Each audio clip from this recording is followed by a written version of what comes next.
അബ്രാഹത്തിൻ്റെ ബലിയർപ്പണത്തിൽ ഇസ്ഹാക്കിന് പകരം പരിഹാര ബലിയായി മാറിയ കുഞ്ഞാട് എങ്ങനെ ക്രിസ്തുവിൻ്റെ നിഴലായിട്ട് മാറുന്നു എന്നതാണ് 5ാമത്തെ എപ്പിസോഡിൽ നമ്മൾ മനസ്സിലാക്കിയത്. എന്നാൽ ഈ എപ്പിസോഡിൽ നമ്മൾ കാണുന്നത് ഇസ്ഹാക്ക് തന്നെ എങ്ങനെ ക്രിസ്തുവിൻ്റെ പ്രതിരൂപമായി പഴയ നിയമത്തിൽ കാണപ്പെടുന്നു എന്ന കാര്യമാണ്. പഴയ നിയമത്തിലെ പൂർവ്വപിതാക്കന്മാരിൽ ക്രിസ്തുവിൻ്റെ മുഖത്തോട് ഏറ്റവും സാമ്യമുള്ള മുഖമാണ് പൂർവ്വപിതാവായ ഇസ്ഹാക്കിൻ്റേത്. മോറിയ മലയിലേക്ക് ബലിവസ്തുവായി നടന്നെടുക്കുന്ന ഇസ്ഹാക്കും കാൽവരി മലയിലേക്ക് കുരിശുമായി നടന്നെടുക്കുന്ന ഈശോയും തമ്മിൽ പല കാര്യങ്ങളിൽ സമാനതകളുണ്ട്. ഇസ്ഹാക്കിനെ ബലിയർപ്പിക്കുവാനായി ദൈവം അബ്രാഹത്തോട് കൽപ്പിക്കുന്ന രംഗത്തിൽ ദൈവം ഇസ്ഹാക്കിന് കൊടുക്കുന്ന വിശേഷണം, നീ സ്നേഹിക്കുന്ന നിൻ്റെ ഏക മകൻ ഇസ്ഹാക്കിനെ ഞാൻ കാണിച്ചു തരുന്ന സ്ഥലത്ത് എനിക്കായി ബലിയർപ്പിക്കുക എന്നതാണ്. നീ സ്നേഹിക്കുന്ന നിൻ്റെ ഏക മകൻ. ഇതേ വിശേഷണമാണ് വചനം ക്രിസ്തുവിനെ പറ്റി പറയുന്നതും. പിതാവിൻ്റെ ഏകജാതനാണ് ക്രിസ്തു. യോഹന്നാന്റെ സുവിശേഷം 3-ാം അധ്യായം 16-ാം വാക്യം, അവനിൽ വിശ്വസിക്കുന്ന ഒരുവൻ പോലും നശിച്ചു പോകാതിരിക്കാൻ വേണ്ടി തൻ്റെ ഏകജാതനെ നൽകാൻ തക്ക വിധം ദൈവം ഈ ലോകത്തെ അത്രമാത്രം സ്നേഹിച്ചു.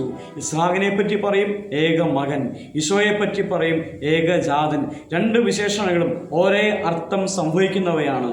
ക്രിസ്തുവിൻ്റെ പ്രതിരൂപമാണ് പഴയ നിയമത്തിലെ ഇസ്ഹാക്ക് എന്നതാണ് ഈ രണ്ട് വിശേഷണങ്ങളുടെയും ഉള്ളടക്കം. ദൈവ കൽപ്പന അനുസരിച്ചുകൊണ്ട് അബ്രാഹാം വൃത്തിനോടൊപ്പം ഇസ്ഹാക്കിന്റെ കരങ്ങളിൽ പിടിച്ചുകൊണ്ട് മോറിയ മലയിലേക്ക് യാത്ര ആരംഭിച്ചു. വചനം കൃത്യമായി പറയുകയാണ്, ഒരു വിറക് കെട്ടെടുത്ത് അബ്രാഹാം ഇസ്ഹാക്കിന്റെ തോളിൽ വെച്ചു കൊടുത്തു. താൻ ദഹനബലിയായി അർപ്പിക്കപ്പെടേണ്ട ആ ബലിപീഠത്തിന്റെ മേൽ വിരിക്കുവാനുള്ള വിറക് ചുമന്നുകൊണ്ടാണ് ഇസ്ഹാക്ക് മോറിയ മല കയറുന്നത്. ഈ രംഗത്തിന് നൂറ്റാണ്ടുകൾക്ക് ശേഷം സംഭവിക്കാൻ പോകുന്ന ക്രിസ്തുവിൻ്റെ കാൽവരി മലയിലേക്കുള്ള കുരിശുമായുള്ള യാത്രയ്ക്ക് വലിയ സാമ്യമുണ്ട്. ഇസ്ഹാക്ക് താൻ എരിയപ്പെടാനുള്ള വിറകുമായി മോറിയ മലയിലേക്ക് കയറിയതുപോലെ ക്രിസ്തു താൻ തറയ്ക്കപ്പെടാനുള്ള മരക്കുരിശ് തൻ്റെ തോളിൽ വെച്ചുകൊണ്ട് ഗാഗുൽത്ത മലയിലേക്ക് പോയി. മിലാനിലെ മെത്രാനായ വിശുദ്ധ അംബ്രോസ് അബ്രാഹം എന്ന പേരിലുള്ള തൻ്റെ കൃതിയിൽ ഇങ്ങനെ എഴുതി വയ്ക്കുന്നുണ്ട്, ഇസ്ഹാക്കിൻ്റെ ജനനം തന്നെ അത്ഭുതകരമായിരുന്നു. അവൻ മോറിയ മലയിലേക്ക് വിറക് കെട്ടുമായി പോകുന്നത് ലോകരക്ഷയ്ക്കായി ക്രിസ്തു ഏറ്റെടുക്കാൻ പോകുന്ന ആ സഹനത്തിൻ്റെ നിഴലായിരുന്നു.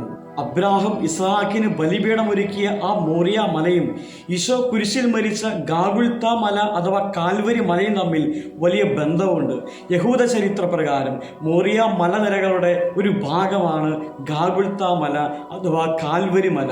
എന്ന് പറഞ്ഞാൽ നൂറ്റാണ്ടുകൾക്ക് മുമ്പ് ഇസ്ഹാക്കിന് ബലിപീഠം ഒരുക്കപ്പെട്ട ആ മലനിരകളിലാണ് പിന്നീട് ലോകരക്ഷയ്ക്ക് വേണ്ടി ഈശോ പരിഹാര ബലിയായി മാറിയത്.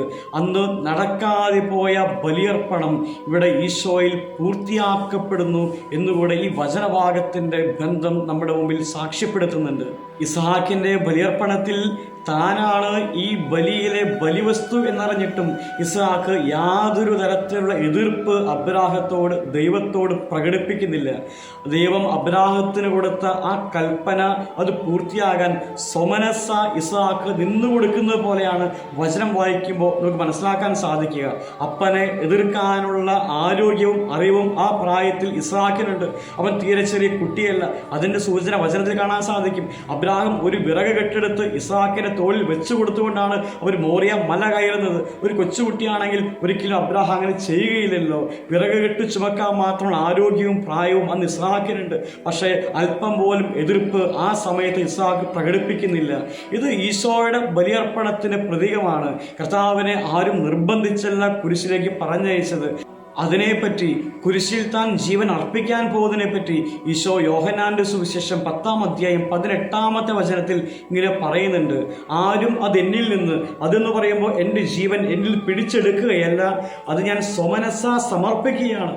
അത് സമർപ്പിക്കാനും തിരികെ എടുക്കാനും എനിക്ക് അധികാരമുണ്ട്.